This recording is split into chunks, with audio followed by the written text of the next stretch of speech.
Try to but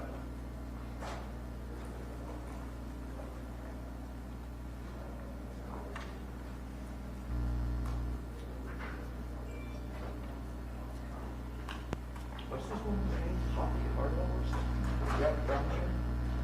He's got she's originally from. Hold on.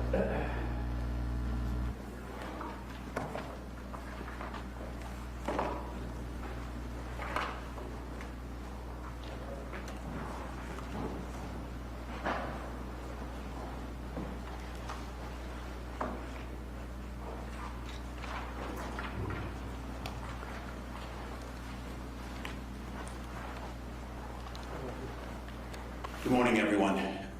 This has obviously been the most difficult week in Minnesota in recent history and maybe in our entire history. Our community, especially our Black community, is hurting beyond words.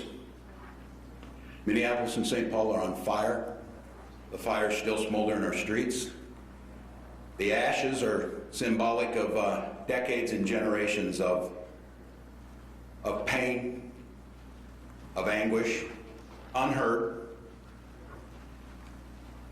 Much like we failed to hear George Floyd as he pleaded for his life as the world watched by people sworn to protect him, his community, our state. Philando Castillo, silenced, unheard. So many other friends, brothers, sisters, mothers, fathers senselessly died in our street. Their voices went unheard, and now generations of pain is manifesting itself in front of the world. And the world is watching.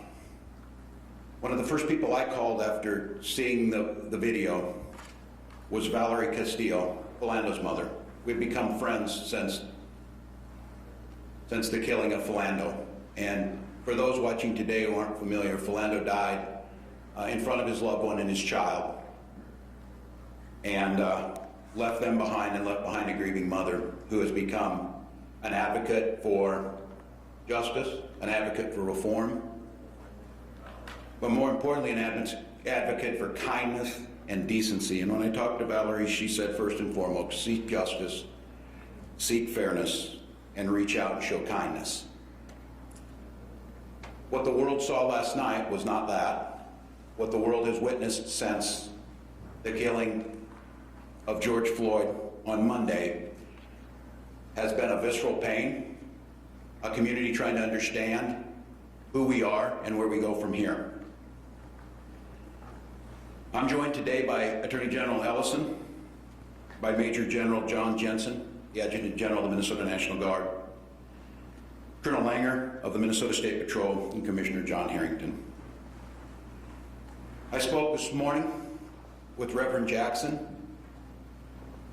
who, much like Valerie, said a prayer for our state, said a prayer for over those grieving, said a prayer for peace, and then also said something very important.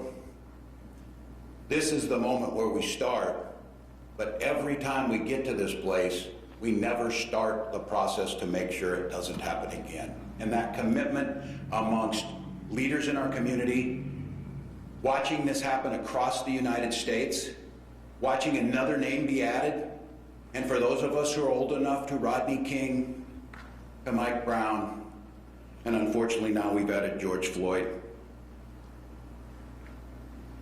The situation on the ground doesn't allow us at this time to tackle those issues.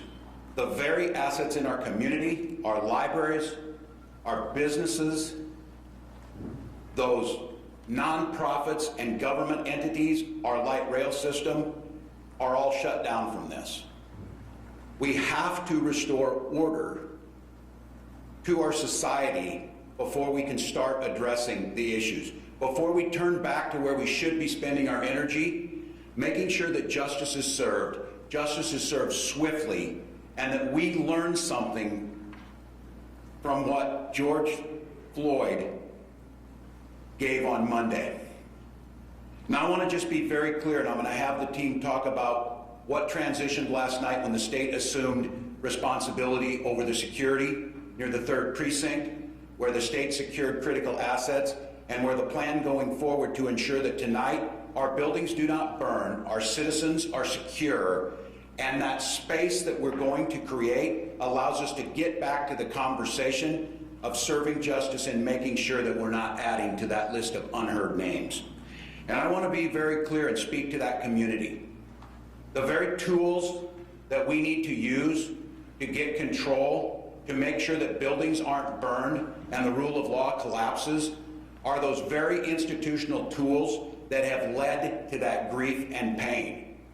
I understand clearly there is no trust in many of our communities, and the differentiation between the Minneapolis Police Department that we witnessed losing trust of those they're there to serve is very difficult for people to make for those standing up here with me. I understand that. And I will not patronize you as a white man without living those lived experiences of how very difficult that is. But I'm asking you to help us. Help us use humane way to get the streets to a place where we can restore the justice so that those that are expressing rage and anger and demanding justice are heard, not those who throw firebombs into businesses that our communities of colors have worked so hard to build back up areas that were blighted at one time and are thriving because of their entrepreneurship and their hard work. A library in an area where our children, as we know, are institutionally put behind, and the achievement gap for our communities of color is a shame on this state that we continue to admire by talking about and don't repair it. And that tool to help with that burned last night. So I want to just call out very, very clearly, as we put a presence on the street to restore order, it is to open that space to seek justice and heal what happened. I will not in any way not acknowledge that there's going to be that pain, but my first and foremost responsibility to the state of Minnesota is the safety and security of all citizens. We cannot have the looting and the recklessness that went on. We cannot have it because we can't function as a society, and I refuse to have it take away the attention of the stain that we need to be working on is what happened with those fundamental institutional racism that allows a man to be held down in broad daylight, and thank God a young person had a camera to video it, because there's not a person here or listening today that wonders how many times that camera's not there. These are tough questions. These are things that have been brewing in this country for 400 years. We have people out there putting themselves on the line to try and put out fires in our firefighters that are under attack. Those are the things I'm asking you. Help me restore that order. We will do that under state leadership and state guidance. You will hear directly from them of once that decision was made around 12:15 last night, and that first mission was executed around 3:45 at the 3rd precinct, we will see a difference. So I'm asking you, and you'll hear from them, to talk about this. I also want to think about what happens when we don't have that. People who are concerned about that police presence of an overly armed camp in their neighborhoods that is not seen in communities where children of people who look like me run to the police, others have to run from. So I understand that that's out there. But last night I got a call from a friend and a dedicated public servant. Senator Torres Ray called in her district, and it was on fire. And there weren't any police there. There weren't any firefighters. There was no social control, and her constituents were locked in their house wondering what they were going to do. That is an abject failure that cannot happen. We must restore that order to that. Senator Torres Ray has fought her whole life on these issues of inequities and making sure that people's voices are lifted up. But what she understands is none of us can lift those voices. None of us can tackle these problems if anarchy reigns on the street. I also want to address an issue, and this one is on me, and I will own it. Earlier this morning, when this mission was carried out under my direction to resecure the 3rd precinct, to do so in a manner which I am proud of how it was executed by this team, no injuries and no loss of life, a reestablishment to put the fires out for those businesses. A CNN reporter was arrested by the State Patrol. A few minutes after hearing that, I was on a call with CNN President Jeff Zucker, who demanded to know what happened. I take full responsibility. There is absolutely no reason something like this should happen. Calls were made immediately. This is a very public apology to that team. It should not happen. And I want to be clear for those of you listening. I think our Minnesota's reporters know this. I am a teacher by trade, and I have spent my time as governor highlighting the need to be as transparent as possible and have the press here. I failed you last night in that. And it does not escape me that we are here on the catalyst that lit this spark by what happened with a police detainment of George Floyd, and the idea that a reporter would have been taken while another police action was in play is inexcusable. So to CNN, to the CNN team, to the journalists here, this is about having a plan, and that's what these folks are going to talk about. This is about having an aggressive approach to understanding what the community needs, to not coming in heavy-handed with them, but to create space where the story can be told. In a situation like this, even if you're clearing an area, we have got to ensure that there is a safe spot for journalism to tell the story. The issue here is trust.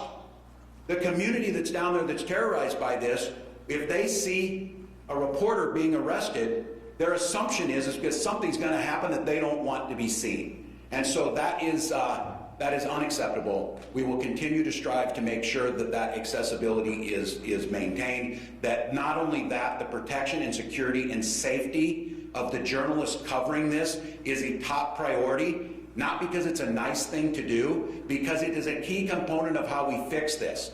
Sunshine, disinfectant, and seeing what's happening has to be done. So again, I appreciate President Zucker's call. I appreciate his understanding in a situation that he was rightfully incredibly angry, and that falls squarely on me. That apology has been issued, and I think going forward to make sure it doesn't happen again.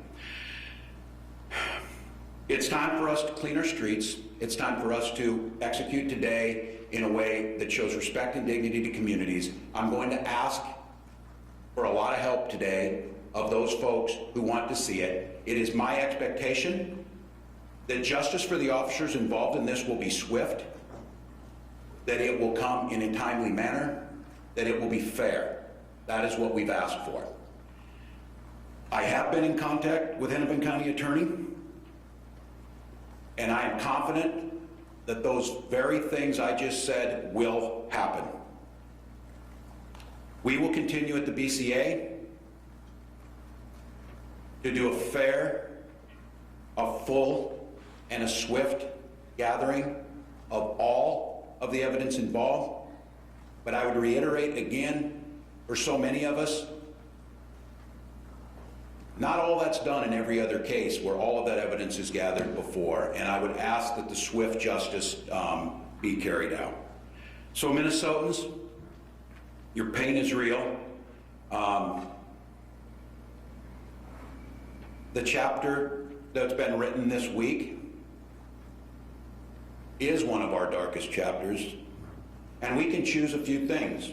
We can choose to try and get past this. We can choose to put a force out there and stop things from happening. We can hope that in the midst of COVID-19 or something else, it passes by and we don't have to turn that mirror to look at the harsh reality of those underlying gaps, whether it be healthcare disparities, whether it be educational disparities in our communities of color, whether it be policing disparities in our community of color, whether it be wealth acquisition in our communities of color, are all very real. We pride ourselves on a state of openness. We pride ourselves on a state of being friendly. I've talked a lot about One Minnesota. That wasn't on display last night.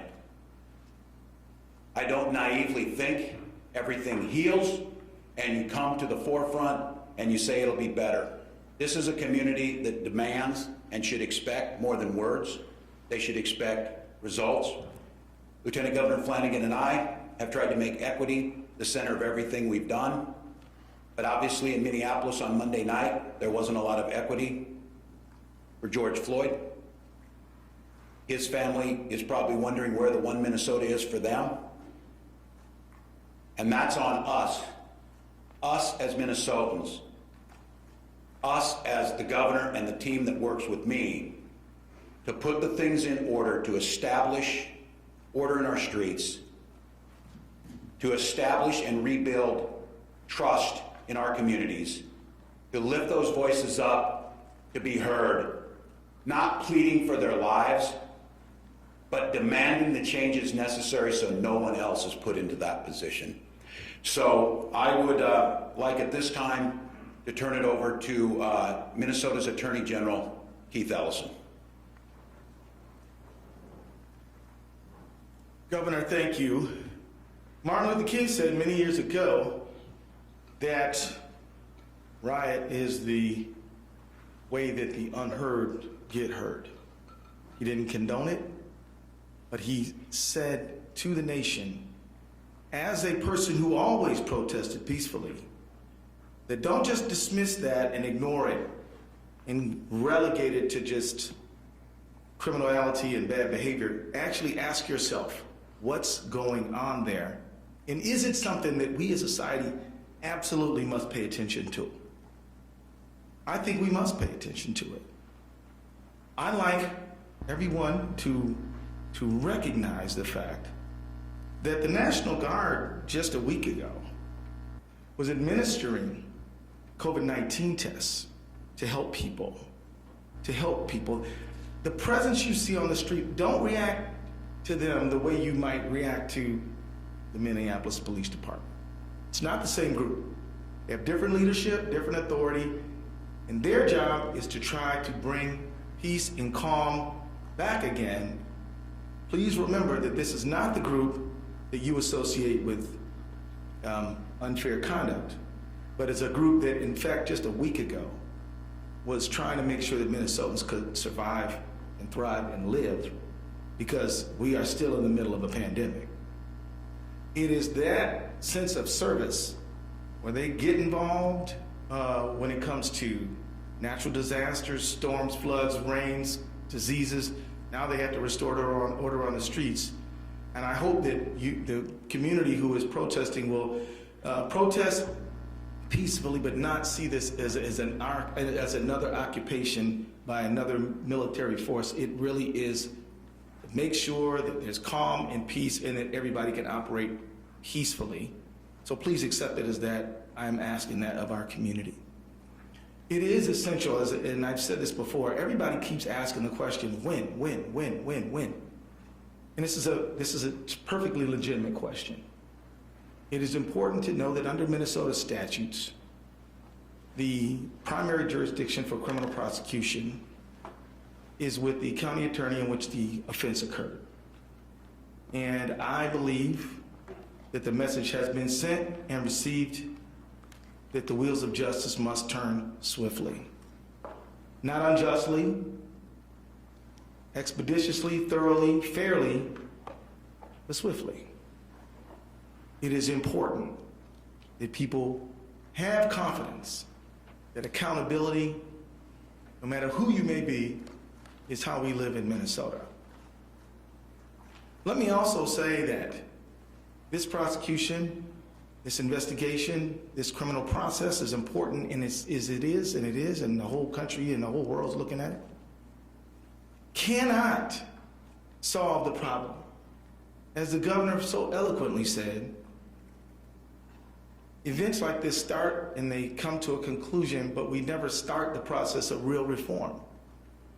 I will submit to you that myself and Commissioner Harrington, under the leadership of the governor, have already started a process on the working group on preventing and reducing deadly force encounters with the police. We have a report that we want attention from the legislature and the entire community on, to focus on that so that we can really get to the bottom of this when it comes to issues of use of force, when it comes to officer wellness, when it comes to community healing, and a whole range training issues, all kinds of things that bear on this issue. And it's not just those things. I believe that the real work of our working group is the implementation of this, and that really begins in earnest now and is more important now, I think, than ever. So I just want to, as I conclude my remarks, I want to say that we have to have a situation where Lake Street, a precious jewel of our state, is a place where Minnesotans can walk again, where businesses can be safe again. But I want to be clear that if the message was, this situation with Mr. Floyd is intolerable, absolutely unacceptable, and must change, that message has been sent and received as well. And the governor, myself, the lieutenant governor, all of us are committed to that long-term change. And I can tell you that I spoke with many legislators who feel the exact same way. People in the philanthropic community feel the exact same way. So I think we're going to do some real changing. We're not just going to fix the windows and sweep up the glass. We're going to fix the broken, shattered society that leaves so many people behind based on their historical legacy of being in bondage and servitude, then second-class citizenship, and now fraught with disparities from everything from incarceration to housing to wages to everything else. And so with that, I want to hand it over to General Jensen, Major General Jensen, who will further elaborate. Thank you very much.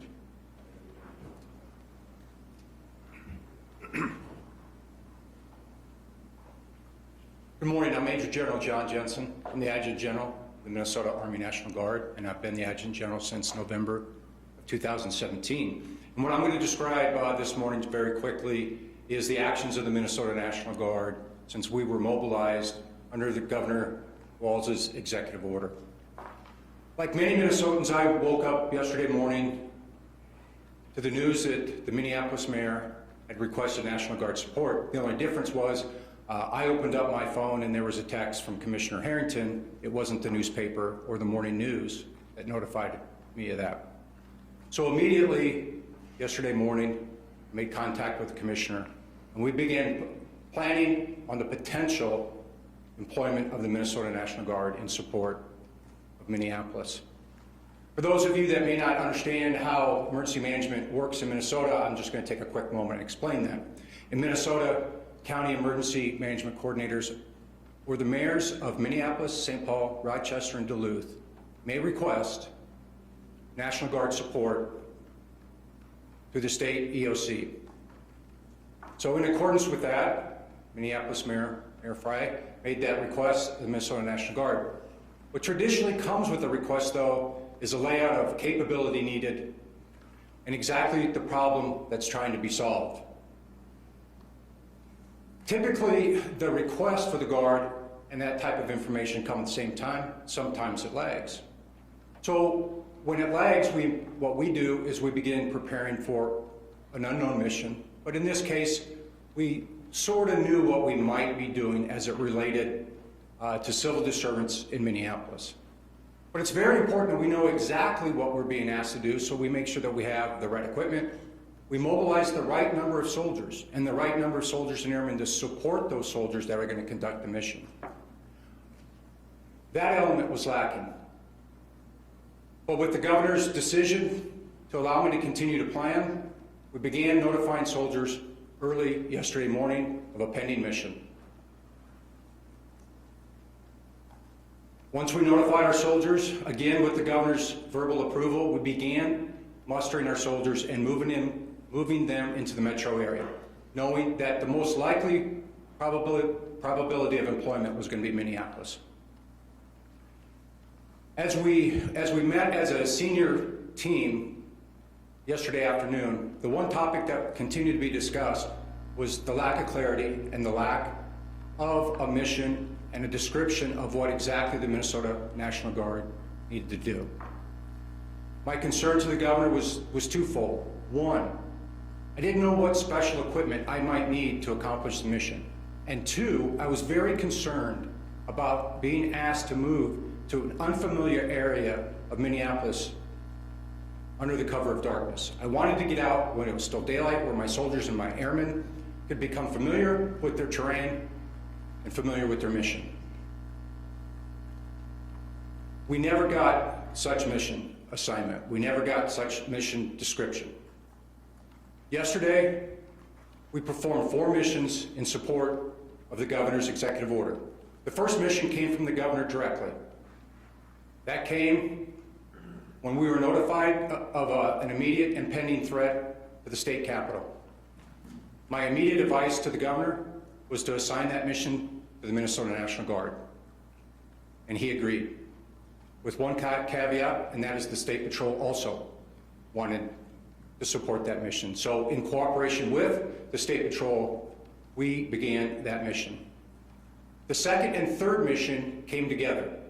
It came from St. Paul.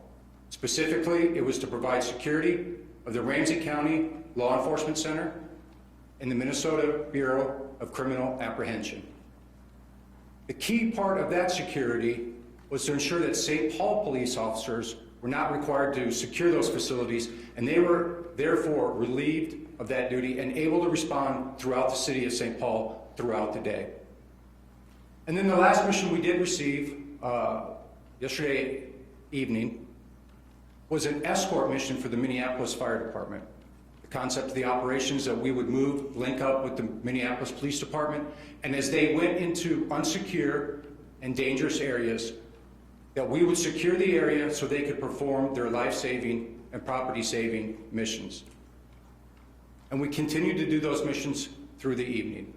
As the governor indicated, about midnight this morning, the governor authorized a law and order mission into the 3rd Precinct, what we would call in the military a clear and security mission. So under the leadership of the State Patrol and the Department of Public Safety, the Minnesota National Guard was assigned a task and a mission in support of the State Patrol. We would follow the State Patrol and we would help secure the area that they cleared. Our soldiers remain in that area as I speak now, still on that mission, still securing that location. So people and MnDOT can come in and begin the cleanup of that area. Now,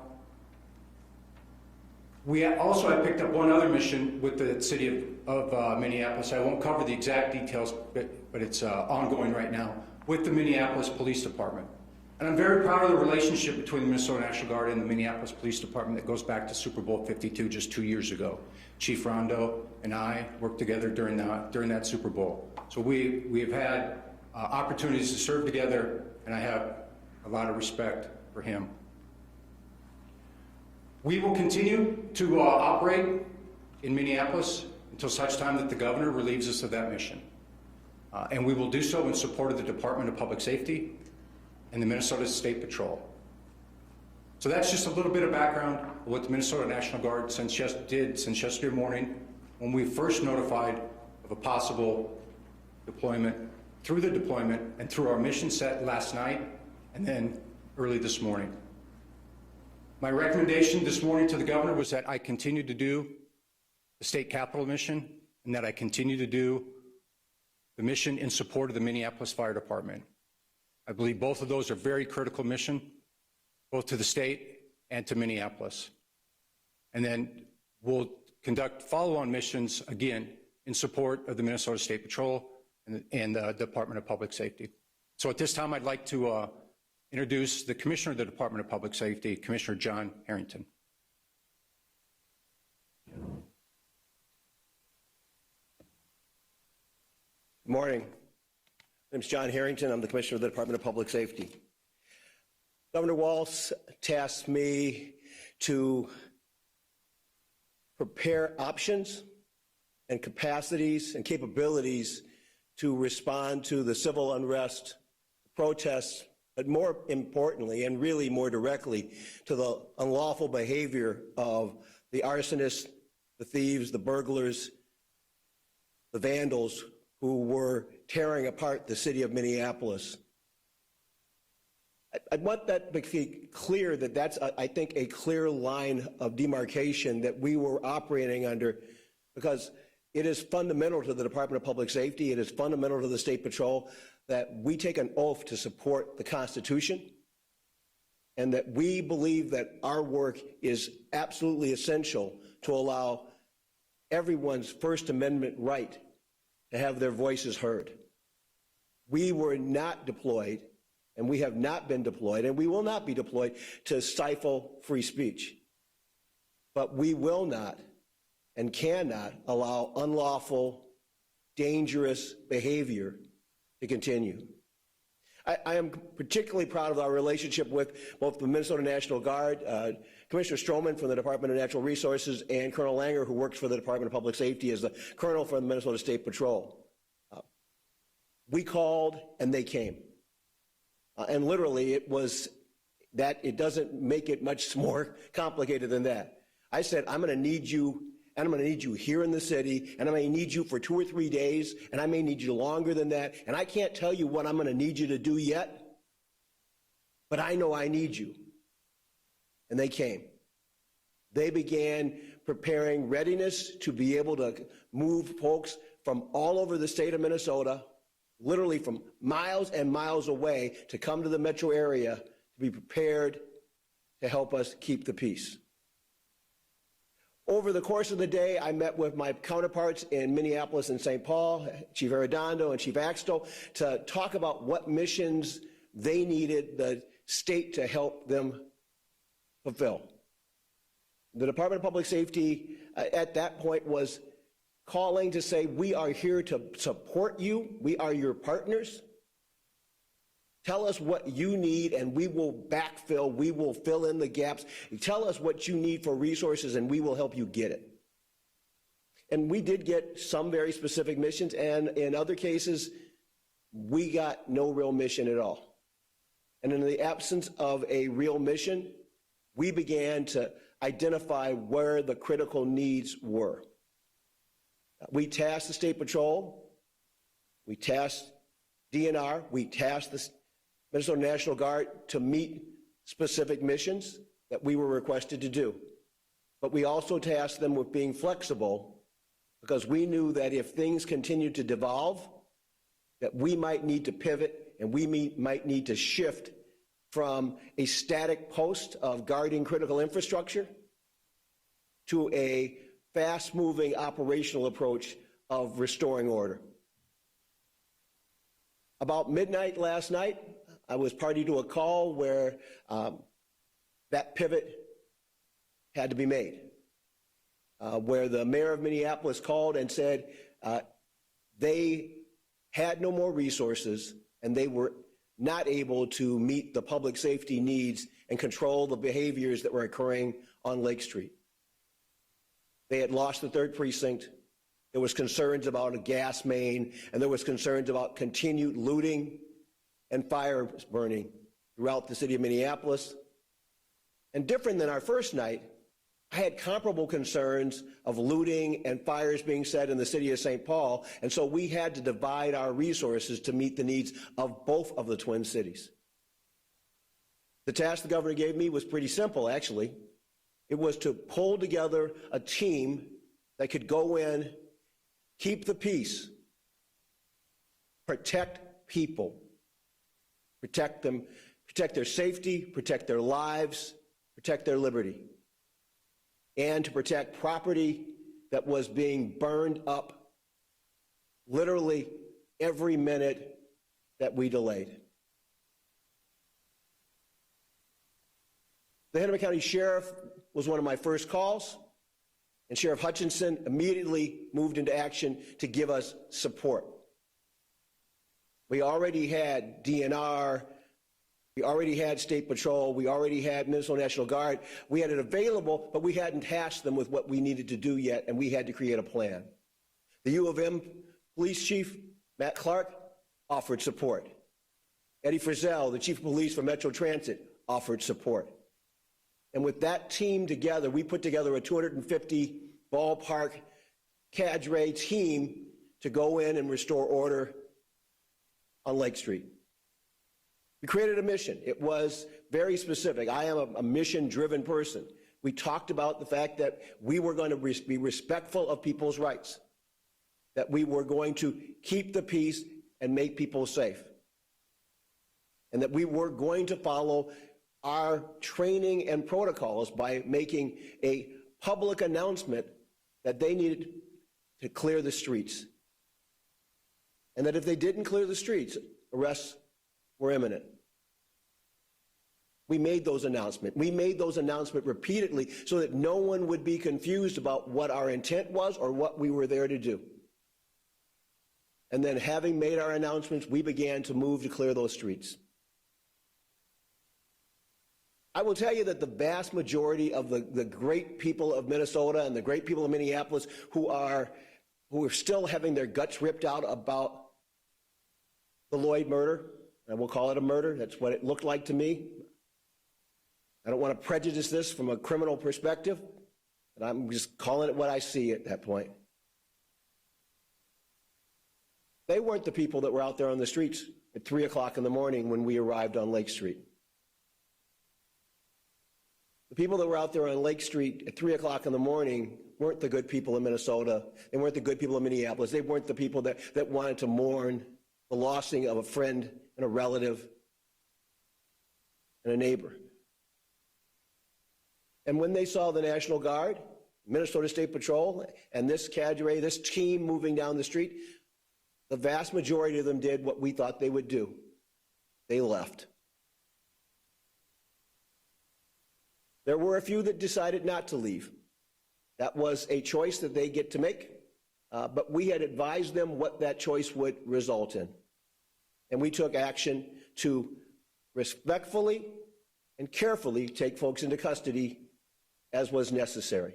And it was a very limited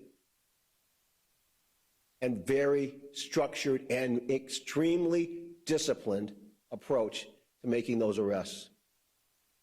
I'm very proud of the fact that despite what you've seen over the last few days of gas and canisters and foggers, almost no chemical agent was necessary to be used last night. We did it the old-fashioned way. Command presence, a uniform presence, and a clear intent to keep the peace, restore order, and to keep people safe. My task today is a little different. Having accomplished that mission, and I think we've secured those streets, and I appreciate the fact that I've right now got National Guard folks still holding that ground that we took last night. We need to keep that ground, and we need to prepare for what may come today. Our task today is we're bringing together a unified command of metro area police departments, sheriff's departments, and other law enforcement jurisdictions and other public safety entities into a multi-agency command center where we will create a plan that will keep the peace, maintain the peace, and prevent further lawless behavior in the city of Minneapolis, in the city of St. Paul, and in the surrounding suburbs. We're going to do this the right way. We're going to do it with full knowledge that our oath is to serve the state of Minnesota, to serve the communities, and to protect them. We are fully confident that we can do that mission and that we can do it while still ensuring that the constitutional rights of those who need to have their voices heard and who need to freely assemble can be protected. I can tell you that no one could have heard Mr. Lloyd's voice in the chaos of the screaming and the shouting and the fires at 1 o'clock in the morning on Lake Street. My job is to make sure that tonight that the community is safe and that our team is ready and prepared to keep it safe. With that, I am very pleased to introduce the Colonel of the Minnesota State Patrol, Colonel Matt Langer.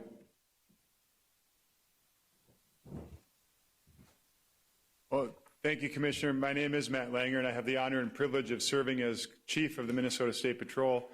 I don't need to rehash what the Commissioner went through in terms of the detail that he provided on the role of the Minnesota State Patrol as it pertains to the city of Minneapolis this week.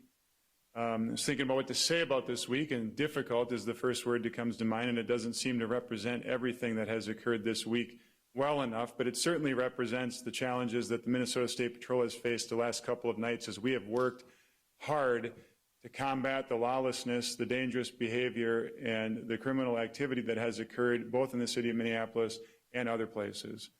I'll speak specifically to last night because, as you've heard, shortly after midnight, between midnight and 1 a.m., Governor Walz asked the State Patrol to lead an event in the city of Minneapolis to quell the unrest that was occurring in and around the 3rd Precinct. There were many challenges in that area. One of the main challenges in that area was that there were fires set, and the Minneapolis Fire Department was unable to get there and extinguish those fires because they were shelled by those that were demonstrating and choosing to make life difficult for everyone who was trying to improve the condition. So as the commissioner explained, we assembled a team both with the State Patrol, the DNR, the University of Minnesota, Transit PD, Hennepin County Sheriff's Office, and the National Guard, and we assembled that team quickly, swiftly, strategically, and we descended into the city of Minneapolis with the one goal in mind: to, as safely and quickly as possible, recover the ground that had been lost to lawless activity and make it safe again, and then restore order, clean the area, and get it presentable so that we can move into the future tonight and beyond with a much different picture of what it means to be a resident citizen and your ability to demonstrate peacefully. That's the mission that we took on. That's what we did overnight. It was difficult, dangerous work for everyone involved, the people that are demonstrating, those that are caught in the middle of a demonstration without the desire to demonstrate, and the first responders that are there trying to do good work. We had a few troopers that suffered minor injuries. I'm thankful they're only minor. They stayed on the line and continued their good work because we needed every single one of them to do this job. We remain ready. We're there today with the National Guard. We're doing our best to hold that ground well and to make sure that we restore order, clean that spot up to the better than it was before, and to continue our efforts to make sure that public safety is of paramount concern as we move forward both tonight and into the future, and then work together to restore order across the entire city of Minneapolis. Just as a side note, we had a couple missions other places last night. Of course, our responsibility at the state capitol, and we also assisted the city of St. Paul with some lawless behavior that was occurring on University Avenue with some of our mobile response team assets. One thing I'll note is that we have troopers in the metropolitan area from all across the state of Minnesota. That was an opportunity that we afforded the governor to make a staffing boost that is within the purview of the executive branch and within the ability of the State Patrol to do on very short notice. My hat's off to those troopers that responded, those DNR officers that responded from all across the state of Minnesota, to come for an unknown period of time and to work very, very hard to make Minnesota what we believe it should be, a safe place for everybody. Thank you. I would note before we take questions, and we will try and make sure we answer every one or as many as you need to ask, I would note to the reporters here in Minnesota, it was about 3 weeks ago I stood in front of you and as we passed 500 deaths by COVID-19, and said that on about the 29th of May we would pass 1,000. That will happen today. So in the midst of this pandemic, we are still working that. We believe, again, numbers are down. ICU bed capacity is stable, and we are doing everything we can. And as you heard from the folks speaking, the vast majority of people out there who were expressing their First Amendment rights and the rage over what happened to George Floyd were wearing masks, and we're trying their best to social distance and not touch things. I would, before I go to questions, note that the desire to get back to normal is so overwhelming for everyone. When so many in Minnesota would said, what else could happen? We've witnessed this, but I think it's an important time to pause about that is, the problem is for so many of us thinking that normal is where we want to go. Normal was not working for many communities. Normal was not working for George Floyd pre-COVID-19. It's certainly not working now. And so I think, as you heard the Attorney General talk about, that work that we're trying to look at to use this as a point, and not just rhetorically, but a point to make those changes. With that, Mary, we'll start. The press, I failed you last night. What about the public? The public did not see you, hear you. You did not address the public the last 2 nights. Well, I certainly don't think it's important to be on TV. I think what you expected me to do is to be there. Is we were in a support role as state law shows, and once it became apparent to me that the city of Minneapolis would not be able to complete that, I was directing the state to take that over. This is my responsibility. Well, I think obviously if you think I didn't, that's probably the case as a reporter. But I think in the moment of making sure as those decisions were being made and that we were staying in the lane that we were asked to support this, and as it deteriorated, it was at 12:05. There was a decision last night that we made is to come in front of you at that time because that was the transition point, because what you're seeing now is the state is the lead element now, starting at 12:05 last night and those first missions that were carried out. So I think for many of you who know, I try and make myself as available as possible. I think it was important for me to be getting the data and the feedback. I was watching where you were seeing, and to be quite candid, when the third precinct was abandoned, it seemed at that point in time that was a time to move. So, Where were you? Were you in the residence? Did you evacuate? Where were you? no, I stayed in the residence, is where I work from. I have all the electronic tools, and we were on all night. And as I said, we were taking calls and adjusting, and I was able to track as the situation evolved on going down. There was a dangerous task that I tasked the State Patrol and the National Guard to go down and take that. Those of you who were watching that as I was, as the lawlessness was burning down the third precinct or whatever, that can't be allowed to happen. It took a little while to plan this to get going, but that's where I was at to make sure it was executed. Governor Walz, there were millions of Americans and Minnesotans certainly watching on their TV screens as this unfolded last night. There was almost a complete lack of visibility of local police, state police, National Guard. After much fanfare about how the National Guard was coming in, people watched buildings burn, public and private. How could there not have been a clear mission for the National Guard when they were called in and you knew things were going to happen last night? Yeah, I will let my leadership come back up there. You're absolutely right, and I think that speaks to itself that by shortly after 10 o'clock, it became apparent that structure would go. The way this works is the mayors ask and they take charge and lead on the missions. I'll let the folks come up here said, I see that too. I think the decision made to not engage, and I want to just be clear, there's philosophically an argument to be made that an armed presence on the ground in the midst of where we just had a police killing is seen as a catalyst. My point to that is we don't need a catalyst, it's already burning. And so this is trying to strike that balance. And so I am in total agreement with that. You will not see that tonight. There will be no lack of leadership, and there will be no lack of response on the table. Follow-up, should there have been a National Guard presence on every corner in those areas last night as a deterrent, as opposed to having them come in Well, I would ask, and under I'll darkness? answer this one, potentially, but the decision on that, as it's made from the city, and on this one, I think I would agree with them. We saw the first night, decisions were made. Up until about 8:30 last evening, it appeared that things were relatively peaceful on that. There was a decision during the day whether did you occupy the entire city and shut it down after those 24 hours. In retrospect, I'm assuming that yes, we would say that. But at the time, and again, we will not know it as proving the negative, would it have simply started those that movement faster, and would we have seen it moved out of the third precinct? But yes, certainly, it's a valid critique and point. Yes. Governor, you know, there was uncontrolled looting in St. Paul yesterday afternoon, and you're talking about making decisions at 10 o'clock. Why are you making the decisions then and not coming up with these scenarios as these things are happening just up the street from where... The leadership of communities is led by local leadership, their police force. They were at that time, had sources in reserve, they were not being requested. They were not being requested, and I'm on with them. The reason we're standing here today is, if this would have been executed correctly, the state would not lead on this. The state would have supported those, and they would have moved forward. That did not happen. So now today, we're taking that, we're making the decision to go and do it moving forward. And again, I would go back to Tom's question. Had I known that we were not going to see that or the capability to do it, should the state have come in? Potentially, but I want to be very clear. This, with the exception of the state troopers who have a very specific statutory requirement on the highways, order is to the local police and sheriffs. We do not have a built-in police force. General Jensen is not a police force. DPS has experts in there, but these are not the police force that are on their streets with their people. And so that's a decision that was made. It was in reserve, and yes, keeping in mind as this unfolded, the request came from St. Paul for the Guard to be activated at 5.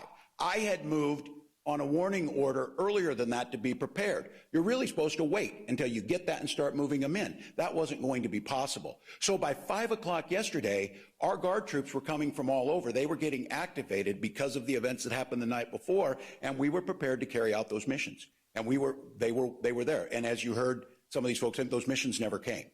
Well, some of the things they're saying about a lack of clarity on a mission or a lack of a mission, it sounds pretty extraordinary. Is that supposed to come from Mayor Fry or from the police department? I'll let our folks talk. Yes. That was failed to be given. Yeah, again, as it relates to emergency management in Minnesota, county emergency management coordinators do exactly what you just asked. They define what they need and what they want. And then that's negotiated with the state EOC and the Department of Public Safety, along with the agency they're asking for. It's not always the National Guard. In this case, it is the National Guard. The reason why it's negotiated with the National Guard is to make sure that we have the capability to do the mission that's being asked. So yes, we are always in support of the local leadership, the local civilian leadership. I have no authority to self-deploy the Minnesota National Guard anywhere in the state. I have no authority whatsoever. And so I follow exactly what you laid out. Civilian leadership, civilian elected officials make the request, and then we work with them. Because if I'm not accomplishing their task and their mission, I risk failure of mission. I also risk the chance that I might break the law, right? I can't just march my soldiers down into Minneapolis and say, hey, this is what John Jensen believes we need to do. That's not how our government works, and that's not how our military responds and reports to legitimate civilian leadership. And so what you asked is exactly right. That's exactly how it's supposed to work. Follow-up for Governor Walz. You told in the morning by Mayor Fry that the plan was to let the protesters take over the 3rd precinct. And if that's true, why did it take until 10:30 for that to happen? And then why were you not called until after midnight to take over the 3rd precinct? I think that's a question you'll have to ask Mayor Fry. I assume that you were told in the morning. I think that the commitment to hold the 3rd was not one that I felt comfortable with, and it's one we discussed during the day. You were told So, really early in the day. that the potential that the 3rd precinct would not be held, that's correct. Following up on that, we were told the same thing from sources, that police in 3rd Precinct were told before noon that they would be evacuating at some point. Essentially, the directive that they felt they were hearing was they would allow it to be taken over and to burn. What is your response to that tactic, given what we saw last night? Well, obviously, that was the turning point where we were prepared, and that's where we moved in. That's where we did not believe that the 3rd should be given up, and that's why it's not, and that area was taken back by the force that we put together starting at 12:15, executed about 3:40 a.m. I simply think that I'm like all of you watching it, you can't have civil order deteriorate, and then you have to make a calculated decision about, does force going in there escalate it? Does it stop it? Does it endanger civilians and the force going in there?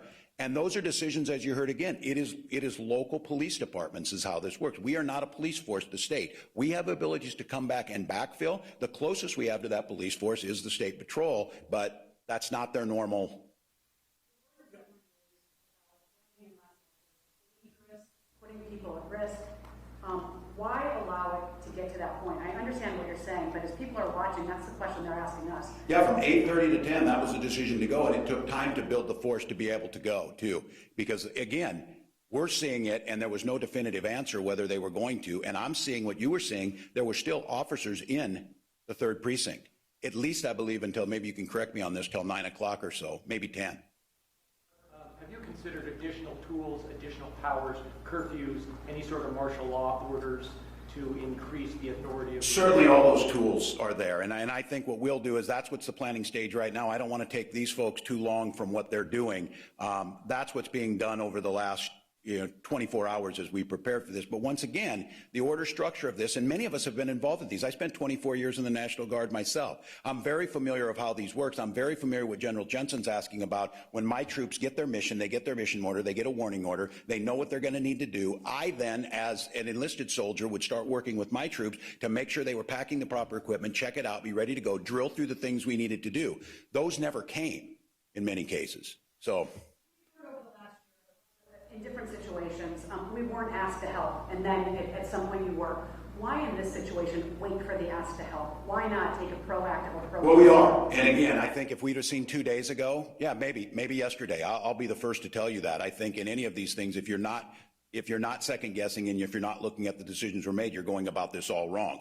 I think the lessons learned, potentially so. But again, at that time, we've got to count on our partners in this as they say things are going. And I'm not sure that quick-moving group of anarchists that was moving so quickly. One of the things we said, if you think about this, to prevent this from happening, like at the Super Bowl or the RNC, 18 months of planning went into that. 18 months of planning and pre-positioning, 18 months of joint powers agreements, 18 months of lining up the materials that were there to make sure all those situations could be there. Because my situation on this is, once you lose control like that, I'm deeply concerned that the bad actors, and I want to be very clear, we own this. We own this in Minnesota. But there certainly, as people saw this unfold, the concern was yesterday how many people would make their way here who are simply in that business. So, yeah, I think it's a valid question. I think for me, as I look at that, the point is I have to operate in real space and in real time. And by last evening was the second day we saw it. And from 8:30 or during the day until 8:30, we did see this in St. Paul. We continued to ask what was happening in St. Paul. The State Patrol was tasked on many of this, and they did stop a lot of that along the Target and some of those. That was what was being asked from them. But it happened from about 8:30 at night when the sun went down, when what I saw was the person breaching the barrier at the 3rd, and then the decision to pull back out of there. So who hasn't asked? I got to make sure I get to everybody. Governor. Dave, in the back. Thank you. Governor, so it sounds like you are going to allow demonstrations tonight, protests and stuff. These would be in violation of standing orders against congregations of more than 10 people. No, we're not allowing any of those. And we've said it. I think the idea, again, the absurdity in the middle of COVID-19, where we have worked so dang hard as a state to keep people from congregating. If you think you could, but it goes back to this conversation we've had in Minnesota. This takes a social compact of people agreeing to do this. And I want to just say this. Watching what happened to George Floyd had people say, to hell with staying home on that. I'm going out because this can't happen again. The idea that we would go in there and break up those peaceful expressions of grief and rage was ridiculous. The problem was of not having in place with an expectation that a crowd that big over such a volatile issue. We have seen this happen in city after city, whether it was Ferguson, whether it was LA. We've seen these things. That was the thing why we started planning, started asking. But again, you're seeing holes in planning. That's for darn sure as states and cities and counties on these things start to happen. Let Dave finish. Thank you. What's the rules for the rest of the day and tonight then? That's what's being worked on right now. And we certainly, this is the plan that will be presented to me. I think we want to be prepared to present that to Minnesotans here by 2 o'clock or so. What I can tell you is a lot of it is going to be the operational things that you would expect to happen that were asked. They will be there. There will be a presence out on the corners. We will start to do that. But I'm going to ask again. I need to ask Minnesotans, those in pain and those who feel like justice has not been served yet, you need to help us create this space so that justice will be served, and it's my expectation that it'll be swift and that we're able to maintain that order. And so that plan will start to happen today, and it will include, we will think of all the tools that are there. I want to come back to that again. The more of those things you use, the more those are viewed as the oppressive things that led to much of this in the first place. What we're trying to separate is the lawful First Amendment aggrieved citizens who need to express that from the folks who are clearly, I'm telling you what, the farthest thing from people's on their minds is they're burning down a family-owned store at 3 a.m. on Lake Street was George Floyd. And that's what we've got to get at. Let me go up front, Theo. Governor, question for the general. First of all, are you concerned that the civilian leadership of Minneapolis has lost control of its police department? And for the general, are the guardsmen armed on the streets, and what are the limits on that use of their armament? Well, candidly, I don't think this is a secret to anybody that the tension between the Minneapolis Police Department and many of their communities is a pretty well-known thing. And I am certainly, I don't know any way to express it other than that they had lost faith in them and felt that they were part of the problems. And certainly, seeing a uniformed Minneapolis police officer's knee on George Floyd's neck on Monday pretty much tells you where the public is thinking towards that. So I don't think you could think it was a mistake of who was leading that down there and that it changed the tone that was there. So I am concerned. I think it would be disingenuous. I know this is painful. This is hard. There is going to be recriminations. There's going to be going back and looking at this, as there should be. My top priority now is the immediate security to make sure that what happened the last 48 hours does not happen tonight. The state of Minnesota has assumed that responsibility. I don't think it's going to be easy, because this whole whack-a-mole thing, and these folks are really good at what they were trying to do on causing destruction. The way we're able to stop it is employ these tools with the support of the public to make sure we isolate these folks. And again, as Commissioner Harrington said, the idea that you think you can firebomb a building and not be arrested and spend serious time in jail, I understand that. But the idea that we don't want to make people who are out there still asking, what about George Floyd?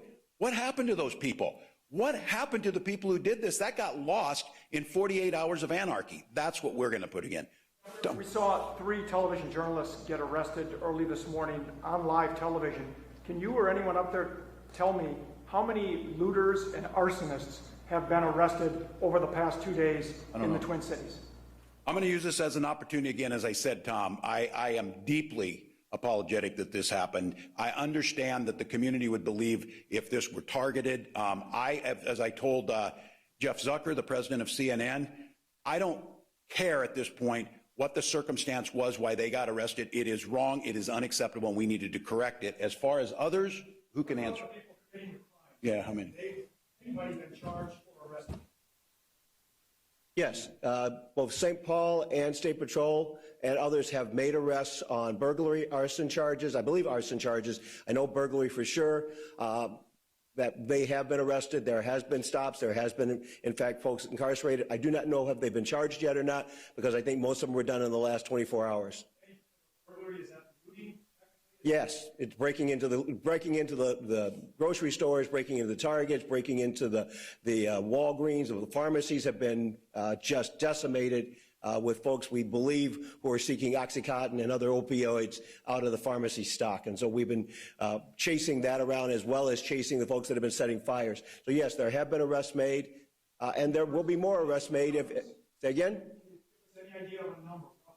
I will get you a number. I don't have that. I'd asked both Minneapolis, St. Paul, and my other folks that were part of our unified command to get me information by 10 o'clock or 11 o'clock this morning. I have not received it yet, but I'm hopeful to have a sit rep from the last 24 hours, and we'll get that to you as soon as I get it.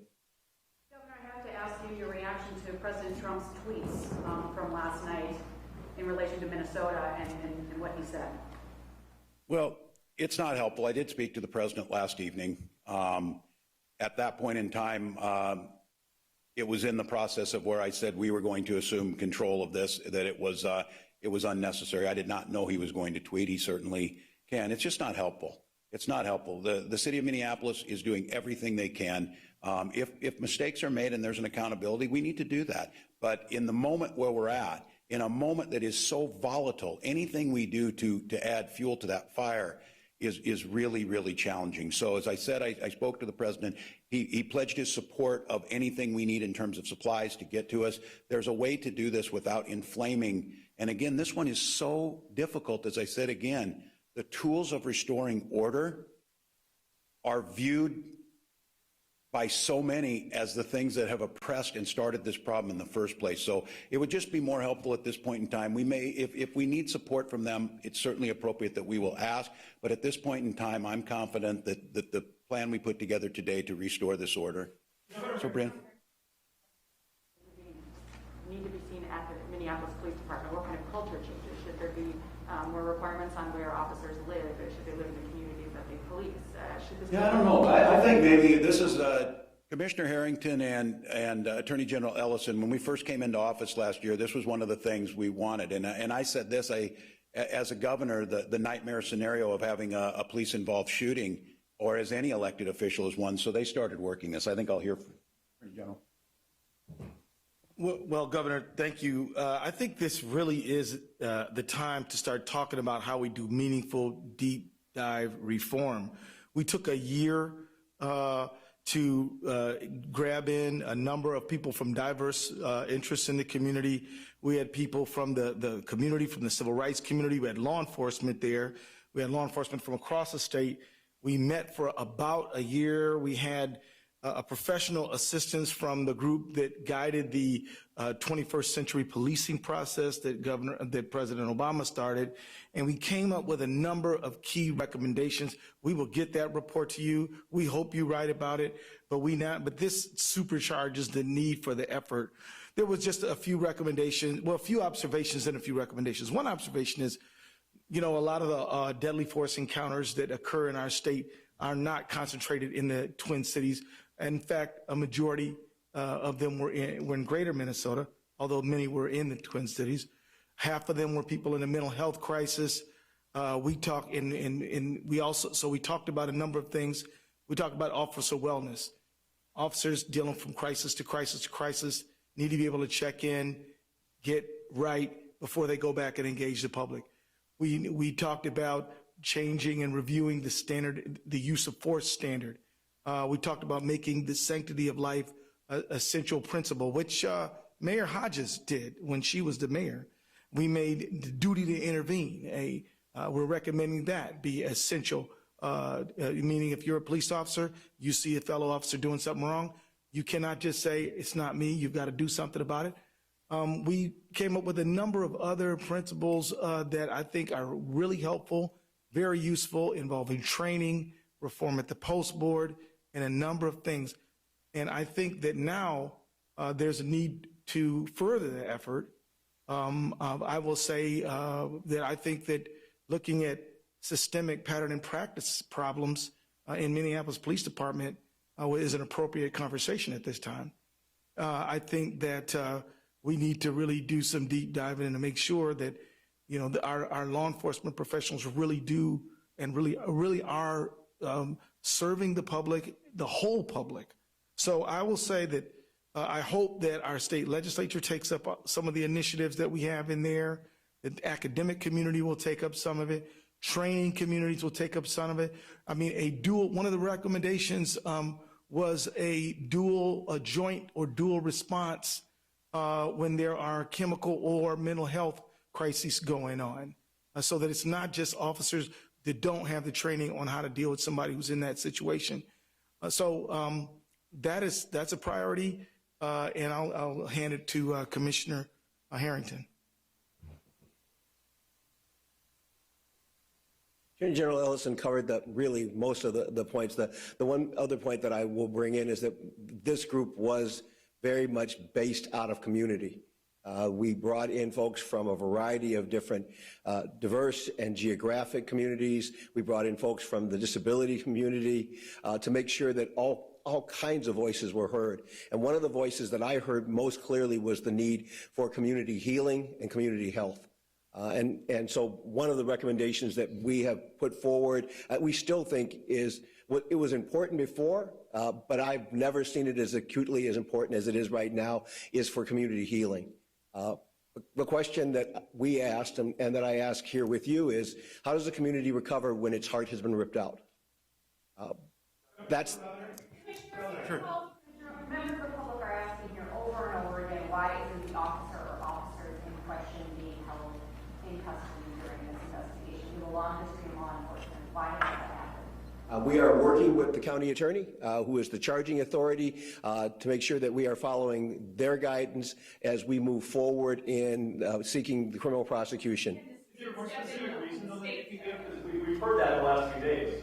That is still the reason, and we're still in the middle of an ongoing investigation, and so I can't speak to much more than that, other than the past practice for the Bureau of Criminal Apprehension and most police departments has been, in these kind of cases, they work with the county attorney to make sure that they have checked all the I's and all the T's and made sure everything is in order before they make an arrest or before there's a charging decision. And we have been following that protocol with County Attorney Freeman in this case.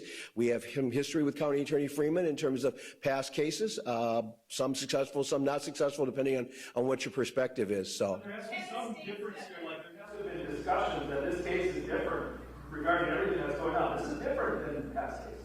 We are aware that there is certainly a sentiment that it's different, but from the point of view of the law, we have a man whose life has been ended. We have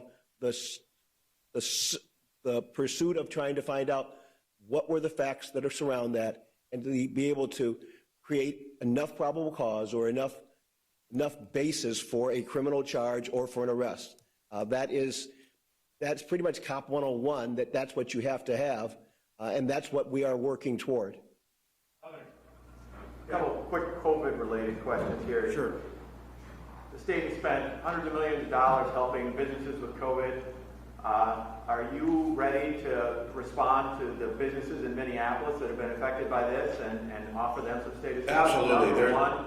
And number two, if we've been moving people out of detention because of COVID, if there are significant arrests, do we have a place to put folks because of the outbreak? Well, yeah, I may need to listen to law enforcement on this one. These are great questions. It's ones that we came up with too, that what's going to happen. My hope is, and again, hope is not a plan. You need to execute that. But I think with Minnesotans understand what's at stake here and getting back to the focus of George Floyd and our community issues, that tonight needs to be different. And when I say that, it needs to be different in the questions you're asking. I'm stepping into that breach, and this is the responsibility. The state's responding. We'll use what we have. We'll use the tools. And so hopefully on that side, I'll ask John if he wants to on arrest. Could you address the financial as well? Sure.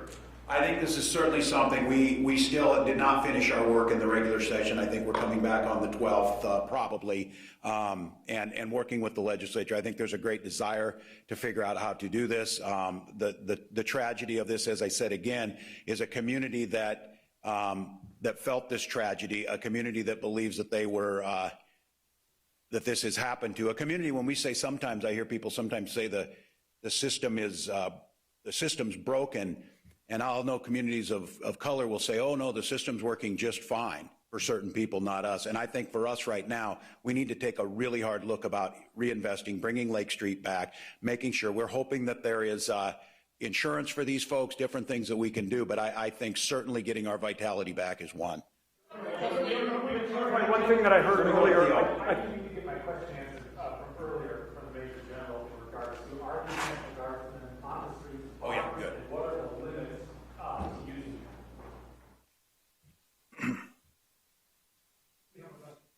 We'll come back. So the first question, are they armed? Yes, they are currently armed. A little background on that. Yesterday afternoon, we received what I assessed as a credible threat, specifically to the Minnesota National Guard. That credible threat was made available to us by the FBI. I shared that with Governor Walz, along with my recommendation that I felt as though it was a credible threat, and as a result, that we should arm the Minnesota National Guard. Governor Walz concurred with me and authorized me to arm the Minnesota National Guard. Now, what are the limits of their use of force? We traditionally don't talk about the use of force because it's an operational issue, but I will tell you this. Our guardsmen maintain the right to self-defense. And I think that's where I'm going to leave it as it relates to the use of force for the Minnesota National Guard. Thank you. I think I heard General Jensen and Colonel Langer talk about protecting the state capitol. Were they referring to the state capitol building, and are you concerned that that building needs to be protected? And then as a follow-up, when will you make a decision on a curfew for tonight? Hopefully around 2 o'clock, Tom. I'll give you that so you know. Give us a little bit of time as they're finalizing on this, but I think that's one of the questions. Yes, and we had brought up the Capitol building before of that. These very symbolic targets that people had talked about, the folks who had, some of it was online. You saw the thing that came in. That's the one request that I made of the National Guard, and the mission that I'm asking for specifically on our troops that came in before the cities needed to ask for what they needed was the preservation of the Capitol and the Capitol grounds. And so that will still be in force. They'll be guarding the building physically? They are, and they have been. Yeah, that's exactly right. Governor Walz, last time Mayor Carter made the claim that he believes the agitators are not from Minneapolis or St. Paul. Is there any evidence to that? And if so, who are these people and where are they coming from? Or do we believe that most of the people that are burning down buildings and so forth are Minneapolis and St. Paul? Yeah, I certainly think, and I'm not going to speculate, we'd ask them. I think probably the assumption is there's folks that come in, but as I said earlier, we need to make sure that we own this. The thing that sparked this is a homegrown Minnesota thing. The event that sparked it. You do think, though, that most of the No, I don't know that. I think we can't tell that right now, but I think much of how a lot of this happened, certainly all of the things that have led to this is Minnesota, and I think we need to find out. I don't think it changes the calculus that much of how do we got to this, how do we respond to it.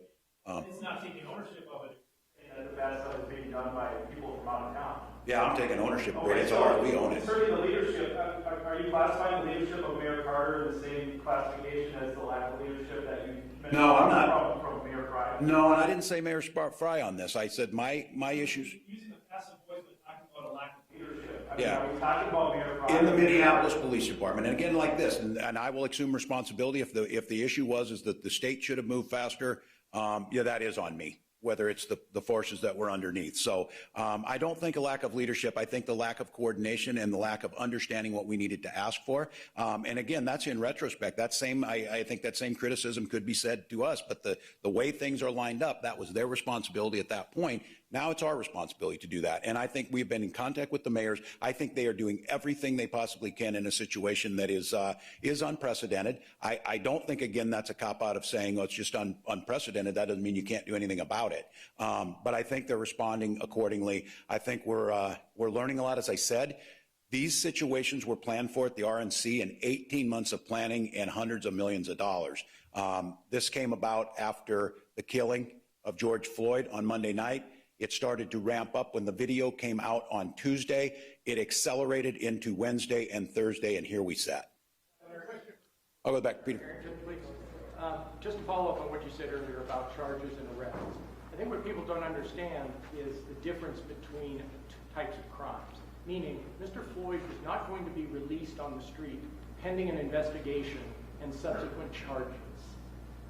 Why, if you have seen what you have concluded from your eyes to be a murder, isn't someone arrested pending the completion of an investigation and pending charges? You do have the authority to arrest and hold pending charges.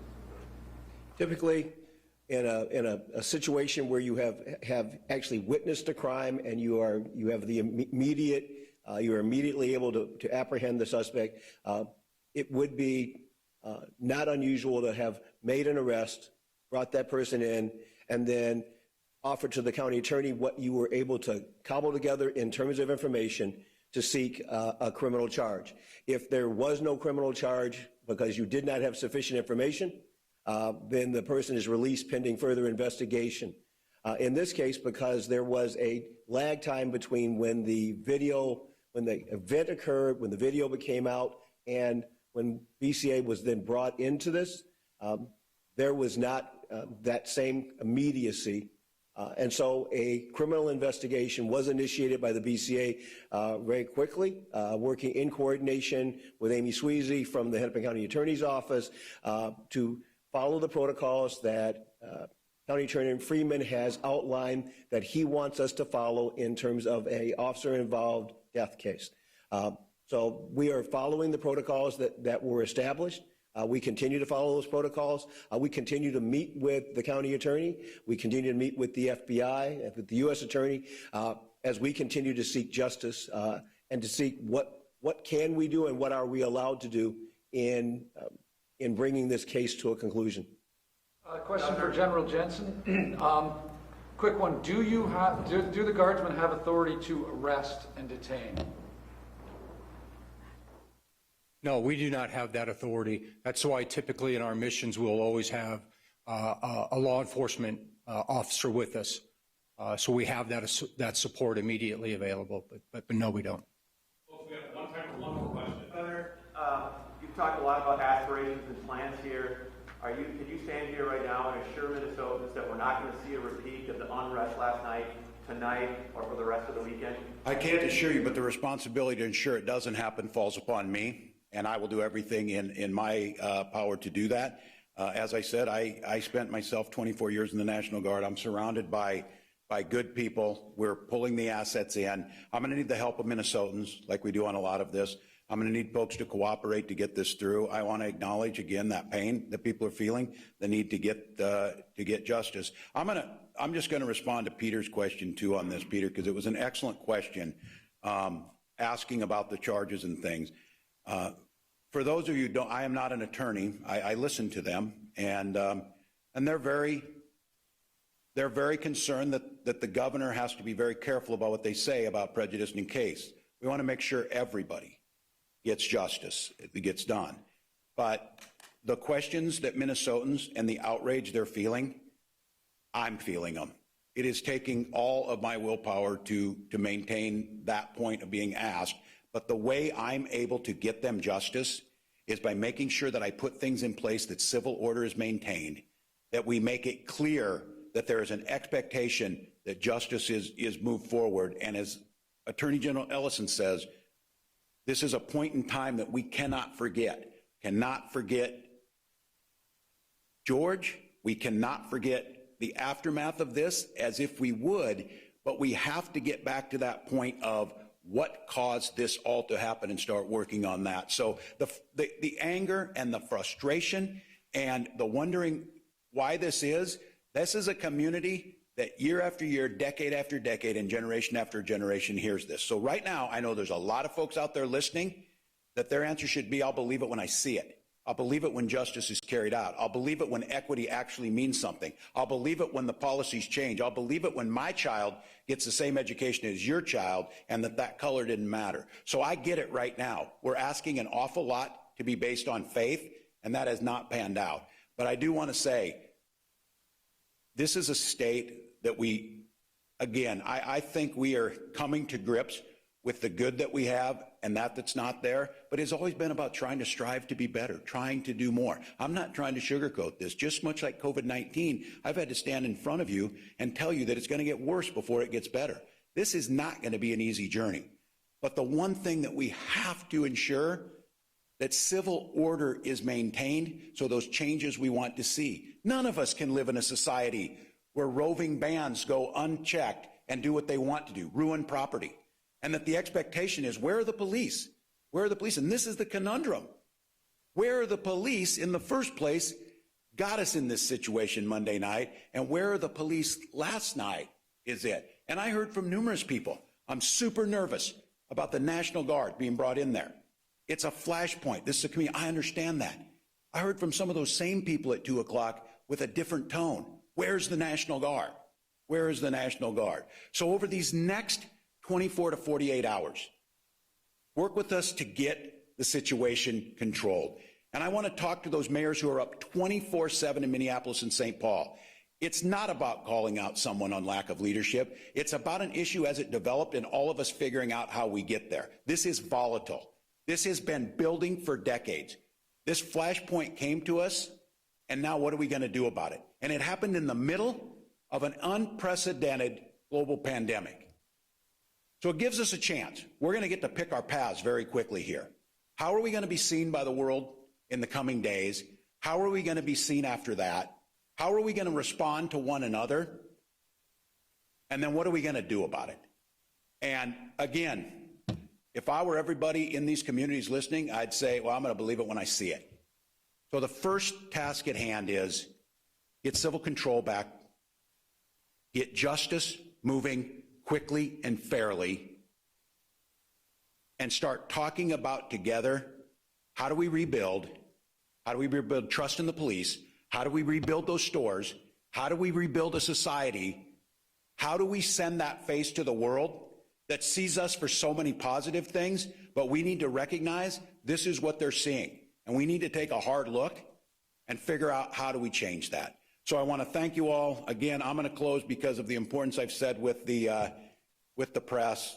Deepest apologies to the reporters that were out there. Expectations that again, that cannot happen. We will do our best today, and I would ask all of you, as the ongoing mission to make sure that we have peace and security today is making sure that that story is told. I'm asking our team to make sure that press credentials, the ability to move you and protect you safely needs to be out there so this is covered. Please let us know quickly on that. Please make sure that that's happening. Please show the world everything that's happening here through that lens of professional journalists who ask the questions you're asking today. So thank you all.